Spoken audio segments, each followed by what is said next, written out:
Olá pessoal, professora Ana Carla. Retomamos aqui a nossa aula sobre instrumentos específicos da política urbana e a gente estava falando sobre as situações de pagamento dessa outorga do direito de construir com ou sem ônus, né?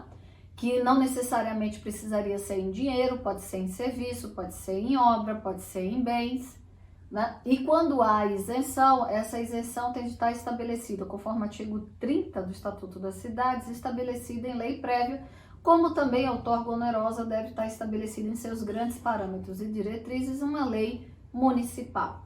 Uma coisa que é relevante e importante a gente colocar é que essa isenção do pagamento de outorga, ela não alcança aquelas limitações que estão previstas no artigo 14 da Lei de Responsabilidade Fiscal. Lembra? Lá na Lei de Responsabilidade Fiscal fala lá que toda isenção ela deve encontrar, né, o seu contraponto em algum equilíbrio de receita. Se você vai isentar algo, você tem que dizer de onde vai vir essa receita para isenção. No caso específico de outorga, né, a gente não considera esse dispositivo, esse artigo 14 da Lei de Responsabilidade Fiscal. Não se trata de benefício ou incentivo de natureza tributária, ela não tem essa característica, tá? Mas é indispensável que ela esteja regulada em seus grandes parâmetros e diretrizes na lei, tá bom? Quando houver contrapartida em dinheiro, a sua natureza vai ser de preço público. Eu acabei de dizer que não é tributo, ela não tem natureza tributária. Se não tem natureza tributária, taxa ela não é. Então, que natureza ela tem? A gente vai considerar aqui que é a natureza do preço público. O que é o preço público? É o pagamento feito por um particular ao poder público, segundo o valor que é unilateralmente fixado pelo poder público. Não é uma relação de negociação contratual. O valor é fixado unilateralmente pelo poder público, mas não é decorrente de uma relação tributária, então não tem natureza de imposto. Sempre que for devido, né, de uma forma facultativa e espontânea por aquele que adquire bem, utiliza serviços públicos ou ofere vantagem posta à disposição pela administração pública, a gente vai chamar isso de preço público.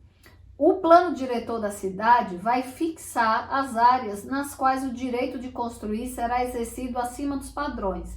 Não é em qualquer área da cidade. Por isso que é importante juntar o plano diretor da cidade com o estatuto das cidades e uma lei própria que fale dessas, como serão cobrados esses ônus e se serão, como será dada a isenção, para que você possa efetivamente saber se aquele tipo de oneração é ou não válido juridicamente.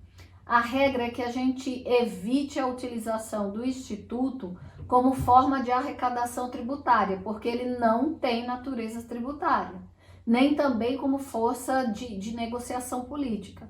A natureza disso é um instrumento de política urbana, é para melhorar o ordenamento da cidade, o planejamento da cidade e encontrar fontes, sim, para eventualmente você ter ali o exercício do direito de preempção e utilizar para determinadas áreas de interesse social, necessidade pública ou utilidade pública. Quem sabe até a utilização de uso capião, de desapropriação. Continuando ainda com esse tema, é necessário haver um prévio estudo das áreas em que essa operação vai ser aplicada. Você imagine, de repente, o município conceder essa operação para que uma empresa construa um prédio de 20 andares, cada andar com 6 apartamentos. Quantas novas famílias vão morar ali? E qual que é a estrutura viária do bairro? Suporta aquela quantidade de pessoas saindo e entrando no bairro? Como é que é a infraestrutura de fornecimento de energia elétrica? Como é que é a infraestrutura de coleta de resíduo sólido, lixo? Tudo isso precisa ser analisado. Na hora em que você permite, né, e que você oferece essa outorga, você tem de estar certo e claro de que a infraestrutura urbana suporta aquela construção. Se não houver infraestrutura suficiente para atender toda a população que já existe na área, como é que você vai adotar esse instituto da outorga onerosa, do direito de construir, para ainda trazer mais gente? Isso é algo que precisa ser visto com cuidado. O município deve tomar providências necessárias para adotar a área em que o plano diretor vai prever essa possibilidade de infraestrutura ou impor ao beneficiário que vai poder fazer aquela construção, como contrapartida, a obrigação de promover essa execução de infraestrutura, de ampliar as ruas, de eventualmente arcar com o custo de novo cabeamento para a área, arcar com o custo de alteração dos dutos de fornecimento de água. Isso tudo tem que ser observado. Pode haver alteração do uso do bem? Ninguém, nem mesmo o poder público, pode utilizar um dado bem em desconformidade com o uso determinado pela lei. A lei de zoneamento municipal, ela diz cada zona do município qual que é a vocação dela. Se é exclusivamente residencial, se é exclusivamente industrial, se é a chamada zona mista, onde pode ter comércio e residência, ou que pode ter indústria e comércio. A gente tem de ficar atento que você ser proprietário de um bem não faz com que você possa utilizar esse bem do jeito que você quiser. Você vai utilizá-lo de acordo com o que a lei de zoneamento permite. Então, a alteração do uso, ela se dá pela legislação, tanto quanto a determinação do uso, a alteração do uso vai se dar pela legislação, tá? Então, a taxa de ocupação se dá da mesma forma, né? O índice, o que é essa taxa de ocupação? O índice em relação à área ocupada pela projeção horizontal da construção de cada lote. Se uma determinada zona prevê que o índice é de 2/3 da área do terreno, ou seja, ela obriga que sobre área verde no entorno do terreno, ela não permite a construção integral, o proprietário somente pode ocupar 2/3. Se ele ocupar mais que os 2/3, é caso de demolição, porque ele não pode ocupar em desacordo com o zoneamento que está lá estabelecido na legislação. Esse índice não pode ser maior do que 1, né? Porque 1 já é a ocupação daquela superfície horizontal completa, tá? Se a lei é silente, não diz nada, você pode ocupar todo o índice, porque a lei não restringiu. Essa é a regra para o particular. Quando a lei não restringe, o particular pode agir de forma livre, tá? Se nada for fixado em relação ao uso para certa zona, qualquer uso pode ser prestigiado no direito. Então, se no zoneamento não diz que aquela zona tem um tipo de uso específico, qualquer uso será permitido, tá? Então, essas regras, elas são excepcionáveis. A exceção tem de sempre vir por lei municipal, especialmente quando a gente está falando de coeficiente de uso do solo, porque a gente está falando aí de um dos pré-requisitos, uma das prerrogativas para que você seja proprietário do bem. E o Estatuto da Cidade, quando ele permitiu a construção acima do coeficiente de aproveitamento, né, ele regulou essa alteração onerosa do uso do solo urbano. Essa alteração onerosa do uso é uma espécie de outorga onerosa do direito de construir. Um proprietário do imóvel, em zona comercial, ele compra do município, porque ainda não tinha o direito de construir, e instalar uma indústria. Aquela zona é comercial, ela não é uma zona industrial, mas ele pode comprar do município, né? Um direito de construir e de instalar uma indústria?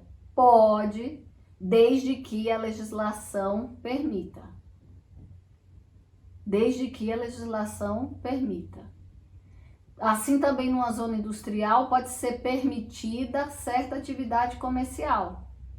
Assim como numa zona residencial pode ser autorizada a prestação de serviços. Então, essas alterações, elas só são legítimas se são permitidas no plano diretor da cidade e observada como regra a contrapartida, tá? Uma vez que é outorgado esse direito, a autorização vale só para aquele beneficiário. Ela não transformou a zona industrial em comercial. Ela valeu para aquele beneficiário que, pelo plano diretor, tinha a possibilidade de pedir, que o município anuiu e que recebeu a contrapartida de acordo com a lei aprovada no município. Então, a outorga, ela não transforma uma zona, a natureza de uma zona que é comercial em industrial, a residencial em comercial, tá bom? E o uso misto não se confunde com isso daqui. O uso misto quer dizer que no plano diretor ali da cidade, no zoneamento da cidade, melhor dizendo, aquela região permite o uso de mais de um tipo de atividade, tá? E isso não exclui os demais tipos de uso. Então, a outorga onerosa do direito de construir não se confunde com a transferência do direito de construir. A outorga onerosa do direito de construir é uma relação entre municipalidade e a pessoa que deseja construir. E a transferência do direito de construir é uma relação que existe entre o dono do bem, que não tem dinheiro para construir, não quer construir, mas está se vendo obrigado a construir, e alguém que compra esse direito real para exercê-lo. Tá bom? Então, na transferência do direito de construir, o proprietário, por uma razão de interesse público, pode ser um tombamento, não poder construir tanto quanto permite o coeficiente de aproveitamento da zona, ele vai lá e transfere para terceiros esse direito de construir sem se desfazer do bem. Na outorga do direito de construir, o município não faz nenhuma transferência, apenas vende, sem ter nenhum direito de construir, ele apenas vende a possibilidade de você construir. Quem adquire esse direito de construir tem seu coeficiente de aproveitamento aumentado, tá? Porque se soma aquele original mais aquele que você adquiriu do município. Os recursos financeiros que resultam da venda desses direitos de construir ao município ou alterações do uso, ele não fica livre para o município fazer o que dá na veneta dele, o que dá na cabeça dele. Está lá no artigo 31 do Estatuto das Cidades que esses recursos, com a adoção de outorga onerosa do direito de construir e de alteração de uso, são aplicados com finalidades previstas no inciso 1 a 9 do artigo 26 dessa lei. Então, que finalidades são essas? Regularização fundiária, execução de programas e projetos habitacionais de interesse social, constituição de reserva fundiária, ordenamento e direcionamento da expansão urbana, implantação de equipamentos urbanos e comunitários, criação de espaços públicos de lazer e áreas verdes, criação de unidades de conservação e proteção de áreas de interesse ambiental, proteção de áreas de interesse histórico-cultural ou paisagístico. Essas são as possibilidades de utilização desses valores. Eu encerro aqui este bloco. E no próximo bloco eu vou falar de mais um instrumento específico da política urbana, que são as operações urbanas consociadas, que estão no artigo 32 a 34 do Estatuto das Cidades. Até lá!